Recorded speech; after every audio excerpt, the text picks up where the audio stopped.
Hi guys and welcome to Gadget Reviews. So guys, I finally decided to make a review of K.G.F and to let you know on my thoughts on the movie. Now please have in mind that I'm like the outside perspective.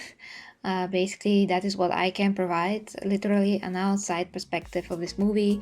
And there's a lot of reviews that are not from Indian creators as well that also gave their 2 cents on the movie. But I did notice that they are trying to suck the most positive out of the movie and not actually talk about some of the negatives. Not everybody are like this, but I'm saying that this kind of like the trend because nobody dares to say anything that they actually think, or at least like half don't. So I'm going to try to just give you my honest opinion. So at least I hope that you can appreciate that I always tell you the truth no matter what that is. And that truth, of course, is only in my view. So you can like something or not like something just the same, and whatever I say does not have to affect your experience or your fandom. I'm just saying this as a disclaimer, guys, because it just goes for everything. No matter if a reviewer likes your movie or doesn't like your movie, that doesn't have to do with your viewing experience at all. So you are entitled to your opinion and I'm entitled to my opinion. With that being said, guys, let's get into the review. So first of all, this movie looks very visually impressive in every way that is shot. There's a lot of amazing cinematography here. It's very impactful how the movie is shot. There's very cool filters applied, you can say, and the atmosphere of the movie is felt throughout. I really like how some English lines are incorporated here and there in the movie. That's something that I personally appreciate because I can understand it right away and I don't have to read the subtitles. So I appreciate every English that is dropped in this movie, but that is just me, of course. I also liked how the movie was narrated and told from like a third person perspective. It was very interesting that way. And then I really like how some of the action scenes are shot in terms of how grandiose they looked. Of course, I like all the acting performances of everybody. Now, on to the other things, guys. So basically, this movie is super long. I don't know why all Indian movies, at least those that I've seen so far, are so long, like almost 3 hours movies. I just don't get that. It's like 3 movies in one or 2 movies in one all the time. And I'm not talking about the music numbers or things that usually are not happening in other movies.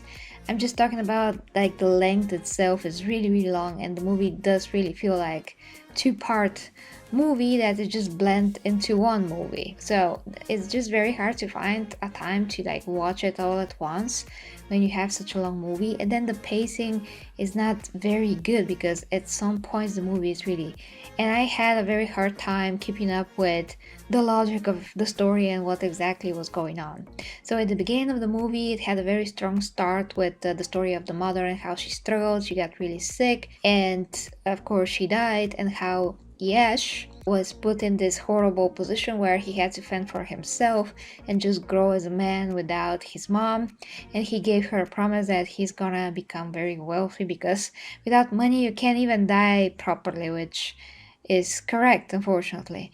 So that part of his character growth was pretty amazing to witness because I did connect with his struggle and how he wanted to survive and just beat everybody into their own game, which was amazing, and to learn the ropes so he can apply and be the main predator there and not be the prey. So that's super awesome. I just like the premise of the movie, how it's put, how it's built up, and how Yash became this badass man. With that being said, after that, things became a bit more convoluted and crazy because he, as a man, as a grown-up guy, he doesn't actually act very wisely. I mean, he can beat up a lot of people, and that is done in this crazy manner where he's like a superhero, but he is a lot stronger than a regular human, and he can beat and absolutely murder and butcher everyone without any issues, which is extremely crazy and unrealistic. And this is not justified in any kind of a way. He just is, and he just can do it. I mean, of course, that if he grew up on the streets and he had to build up his strength and his fighting abilities, that goes without saying. I mean, it's obvious that he's going to be a better fighter than most people, but still his abilities and the way that he hits people and they fly like 2 meters and just break every possible thing that they can break with their backs when they fall. All of that, of course, is very unrealistic, but is also very common for these movies, so I expect that. It's not like I don't. But at least it's shot in a very effective and cool way, so it's very entertaining to watch. You have to suspend your disbelief, but it is very entertaining to watch, so the movie succeeds in that. Then I have to touch upon the editing of the movie. It was just like a music video. You see one scene, then another scene, then another scene, and you just a bit lost because you're presenting with too much information at once. I'm trying to, read the subtitles and get everything that was happening and why it was happening, so that was kind of hard to follow. We get Ash's behavior towards this girl that was the daughter of one of the bad guys, or the main bad guy, and he was a complete ass towards her. He was extremely cocky and super annoying, and they met each other a couple of times. She wasn't fond of him at all, and then when he actually went undercover into the gold mine and she thought that he is dead, she was actually extremely upset about that. So she didn't want to be associated with him in the beginning, but then she got super upset when she thought that he could die. That was completely nonsensical to me and absolutely ridiculous, because they didn't have any relationship.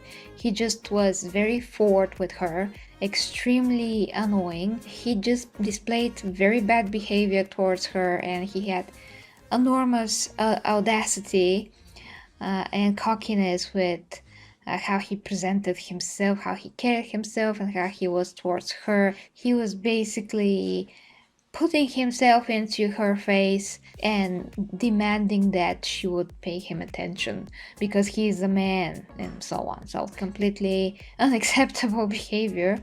But let's just say that is his character, and he just doesn't know how to act when women are concerned, because he was around men his own life and he thinks that women have to be pursued like an antelope and jump on them and just like capture as a trophy or something. I don't know, but it was very ridiculous to watch, you can say. It wasn't very pleasant to witness.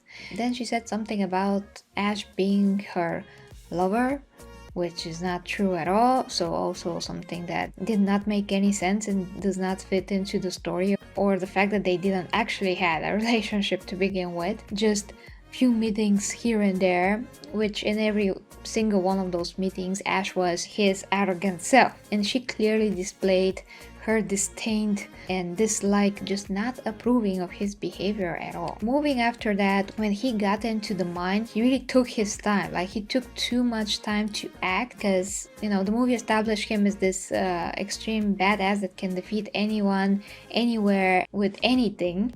But yet he witnessed so much suffering for like far too long, I felt. He allowed those kids and mother, I think, to be murdered just for no reason at all. I mean, in that setting, the reason is because the bad guy that killed them was just a complete evil demon in human skin, basically. The point is that such atrocities that are without any logical human reason are happening all the time. That's not the point in the cruelty. The point is that he was there, he could have stopped it, he already had an overview how things work, but he just did nothing and just closed his eyes.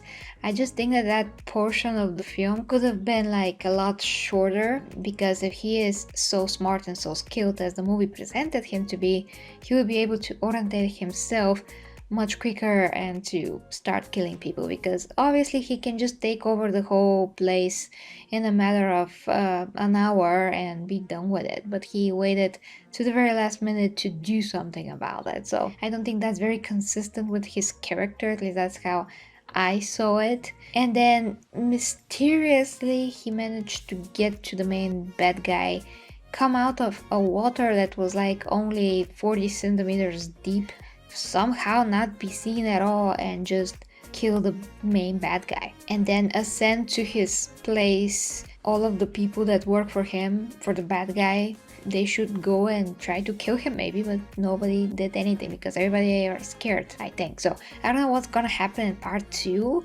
The trailer said that he's gonna fulfill his promise to his mom, so if that happens, it's gonna be great. I'm curious, I want to see part 2, so I have to see when that is out. But yeah, guys, it's a very interesting movie with a very interesting premise and a very substantial story, actually, that's pretty unique by its own. I really like it. I just don't like the execution that much, with the editing, with the fighting scenes that are too crazy, too over the top, and with his behavior towards this girl. It was just like so many things that do not connect very well with each other, so to speak. And then him waiting to save those people for so long. I know that he wasn't there to save those people, but he did so that he has to save those people, because what is happening there is what was happening to his mom as well. Not exactly, but I mean that this sort of people are to blame for other people's complete misery and poverty, and the sole fact that they were kidnapped and put into that labor mine to work as animals is just horrific. And I think that he did realize that if his mom was alive, she could be one of those people just put there without anyone having any kind of a power to do absolutely anything about it, but he can.